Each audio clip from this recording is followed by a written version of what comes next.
Fala galera, aqui é o Marcelo e sejam bem-vindos de volta a Batcaverna. E o Coringa, né, a gente sabe, é o maior vilão dos quadrinhos, quiçá da cultura pop inteira. E até por isso ele já fez e sofreu muita coisa aí ao longo da história dele. Afinal, o Coringa é um vilão insano que já participou de muitas histórias e sagas. E por isso ele tá cheio de fatos e curiosidades desconhecidas. E seguindo o que a gente já fez aqui no canal, né, com o Capuz Vermelho, nós vamos hoje listar 11 fatos aí desconhecidos que nem todo mundo conhece, então, né, do Coringa aí, o maior vilão do Batman.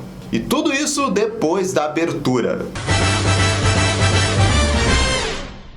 E galera, só antes da gente começar o assunto principal desse vídeo, né, você já sabe, deixa aquele bate-like e também um bate-comentário aqui nesse vídeo, porque sempre ajuda bastante a gente aqui no YouTube. Te agradece todo mundo que deixa aí qualquer comentário e dá aquele like, que realmente ajuda a gente. Muito obrigado. E bem, dado esse recado importante, bora então começar aí essa lista de 11 fatos desconhecidos do Coringa. Bom, a gente espera que seja desconhecido aí pra vocês. Número 1, origem desconhecida.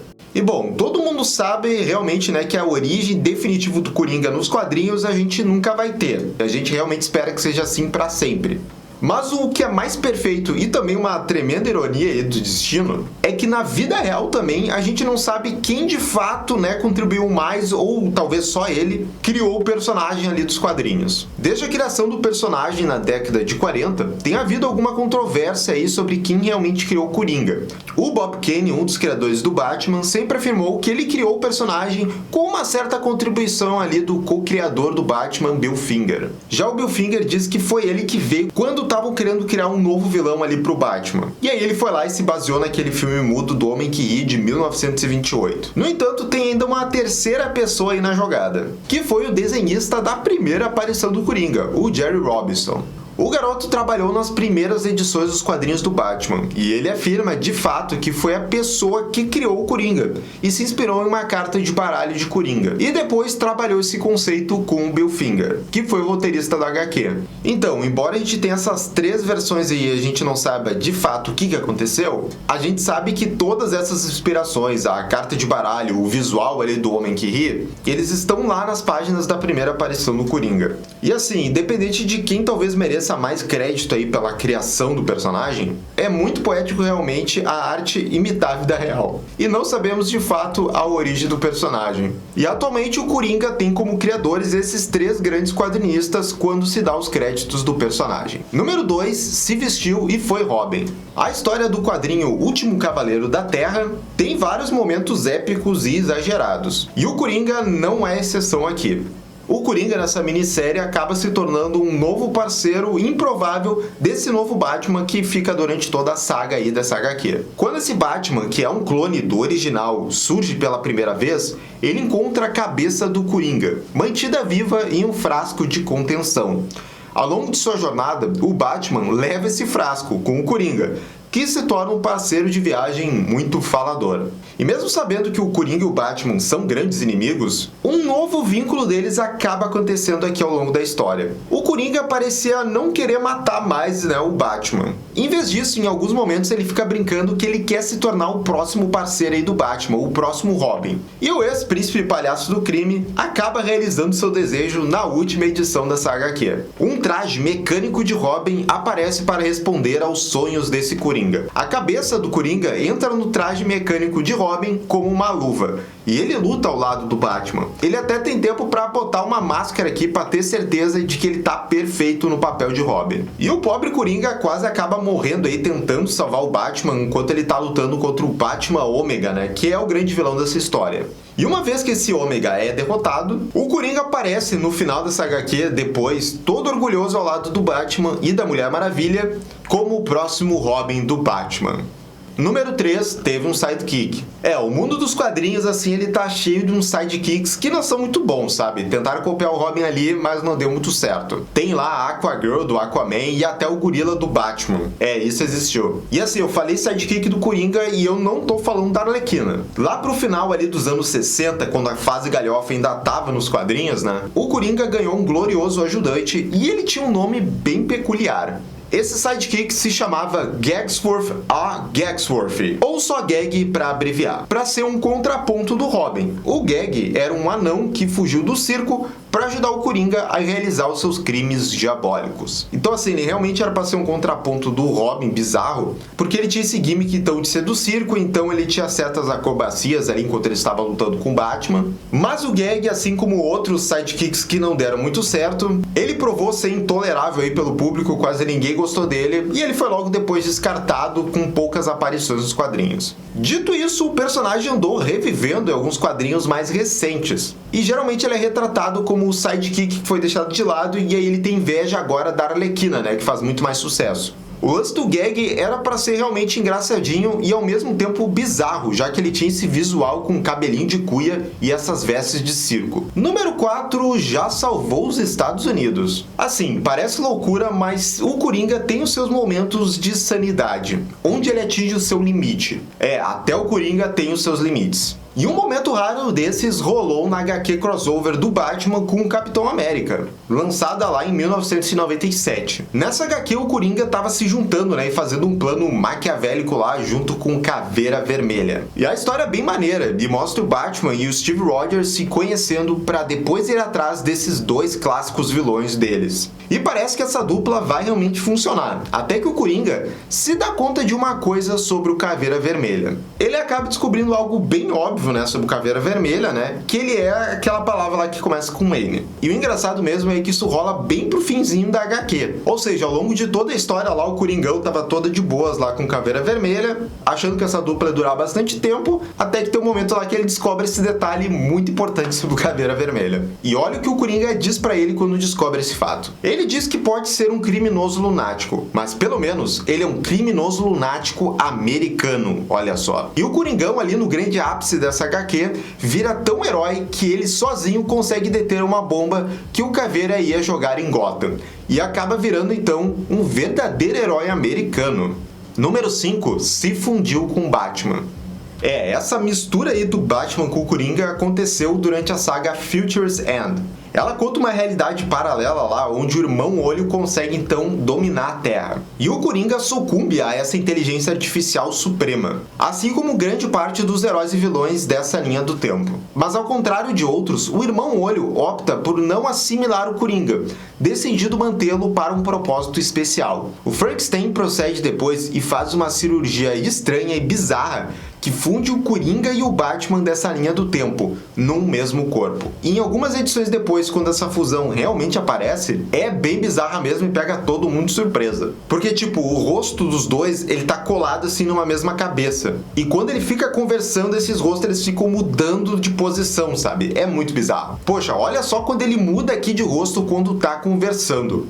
O Batman diz aqui que tornaram ele um pesadelo. E mais pro final da saga, ele dá um trabalho pro Terry, mas acaba sendo derrotado na batalha final dessa saga. Número 6, já virou Deus. E assim, alguns podem conhecer ou não essa história, mas é sempre bom mencionar. Porque o Coringa ele sempre foi um vilão muito pé no chão, sabe? Não é muito fantástico. Ele é só um palhaço maníaco mesmo, sabe? Ele não sai invadindo galáxias ou destruindo planetas. E na verdade, um grande superpoder dele é mais a astúcia dele, né? Em como ele consegue tentar manipular grandes heróis da DC como o Batman e Superman. No entanto, na saga Imperador Coringa, mesmo com toda a sua simplicidade, em um ponto, ele se torna a entidade mais poderosa da Terra. O vilão ganha a habilidade de manipular a própria realidade. E todo esse poder aí que o Coringa consegue, vem lá do vilão do Superman, o Mr. Mxyzptlk, que ele decidiu algo muito engenhoso. Ele queria ver o que acontecesse se algum outro vilão da DC tivesse, sei lá, 1% do poder dele. E ele vai logo e escolhe o Coringa, sabe? Mas pela diversão de ver o que o Coringa, né, que é um cara insano e é um palhaço, faz brincadeira, o que ele poderia fazer com esse 1%. No entanto, o que ele não esperava era que o Coringa pudesse enganar o Mr. Mxyzptlk para revelar o seu nome real,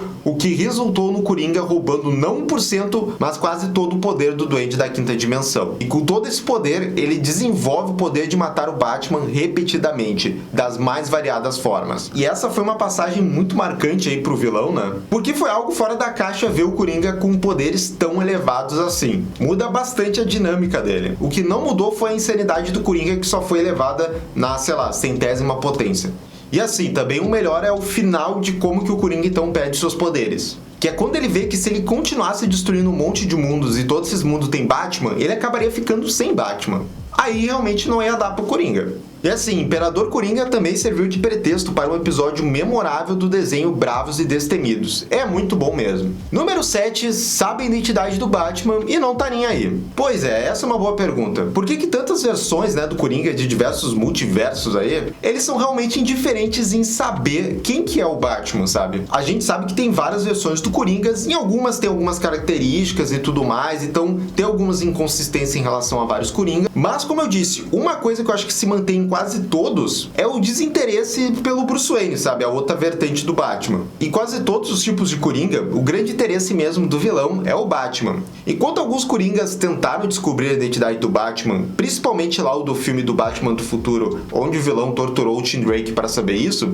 o Coringa tradicionalmente prefere não ver sob o capuz. Poxa, até se for lembrar, até o Coringa lá do Heath Ledger não tinha muito interesse em saber quem que é o Batman, não. Mas tem casos onde fica subentendido, principalmente nas HQs, que o Coringa sabe realmente que o Batman é Bruce Wayne e que pouco tá ligando para isso. Por exemplo, quando Bruce Wayne devolve um dos cartões de visita do Coringa na saga A Morte da Família, dos Novos 52, ele explicitamente fala que ele é o Bruce Wayne, mas a reação do vilão não é nada, porque ele não liga para isso, só pro Batman. O que eu enxergo é que assim como o Coringa que abandonou a sua persona qualquer que tenha sido para se tornar esse grande vilão, esse palhaço maníaco aí, o Bruce fez mais ou menos a mesma coisa também para abandonar a sua persona de Bruce Wayne para se tornar o Batman. E eu acho que o Coringa ele acaba enxergando isso, sabe? Então ele só vê essa nova persona que é o Batman. Ele não liga pro Bruce Wayne. A grande verdade é que o Coringa parece saber quem o Batman é, mas não liga para isso. Ou até de alguma forma nem mentaliza, ou acaba sempre esquecendo. Tudo em nome da sua diversão.